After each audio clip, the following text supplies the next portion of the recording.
আসসালামু আলাইকুম। কেমন আছেন সবাই? আমি নার্স জোহরা আছি আপনাদের সাথে। জাতীয় পুষ্টি সপ্তাহ 2025 28শে মে থেকে 3রা জুন। এবারে প্রতিপাদ্য বিষয় শিশু থেকে প্রৌঢ় পুষ্টিকর খাবার সর্বজনীন।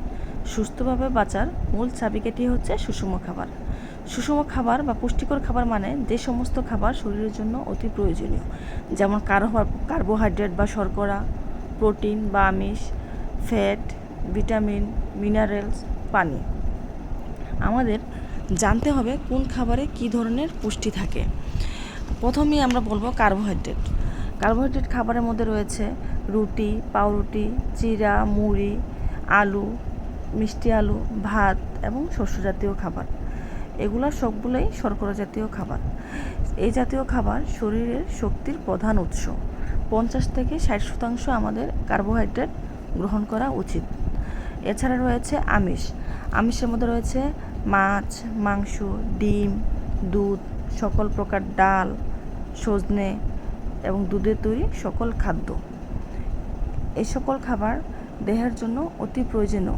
দেহের কোষ গঠন, টিস্যু গঠন, রোগ প্রতিরোধ ক্ষমতা বাড়াতে আমিষের কোনো জুড়ি নেই। আমিষ ছাড়াও আমাদের রয়েছে ফ্যাট জাতীয় খাবার। বাদাম, ঘি, পনির, রেড মিট, এগুলোর মধ্যে রয়েছে আমাদের চর্বি জাতীয় খাবার এবং বিভিন্ন ফ্যাট। এই ফ্যাট, স্বাস্থ্যকর ফ্যাট আমাদের শক্তি সঞ্চয় করে এবং কোষগুলিকে রক্ষা করে। এছাড়াও হৃদরোগের ঝুঁকি কমাতে ফ্যাট আমাদের সাহায্য করে। ফ্যাট, কার্বোহাইড্রেট, আমিষের পাশাপাশি আমাদের খেতে হবে পর্যাপ্ত পরিমাণের সবজি, ফল ও পানি। প্রচুর পরিমাণে সবজি, ফল ও পানি খাওয়া উচিত, যা ভিটামিন ও মিনারেল ফাইবারের চাহিদা পূরণ করে। ক্যালসিয়াম, আয়রন, মিনারেল সমৃদ্ধ খাবারও খাওয়া উচিত। ক্যালসিয়াম জাতীয় খাবারের মধ্যে আছে দুধ, আয়রন জাতীয় খাবারের মধ্যে আছে আয়রনযুক্ত লবণ ইত্যাদি। তবে ফাস্ট ফুড, চিনিযুক্ত খাবার, অস্বাস্থ্যকর খাবার এগুলো আমাদের এড়িয়ে চলাই উত্তম।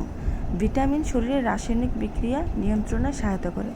খনিজ লবণ, ক্যালসিয়াম হাড় ও দাঁত গঠনে সহায়তা করে। আমাদের দেহে প্রয়োজন প্রোটিন 7 থেকে 15%, ফ্যাট প্রয়োজন 10 থেকে 30% এবং কার্বোহাইড্রেট সবচেয়ে বেশি প্রয়োজন 65 থেকে 80%। এই সমস্ত খাবার আমরা অবশ্যই খাবো এবং যেগুলো আমাদের ফাস্টফুড জাতীয় খাবার, তারপর বিভিন্ন পানীয়, তারপর চা, এগুলো আমরা খুব পরিমিত পরিমাণে খাবো এবং এড়িয়ে যেতে পারলেই আমাদের জন্য সবচেয়ে উত্তম। ভালো থাকবেন সবাই। ধন্যবাদ।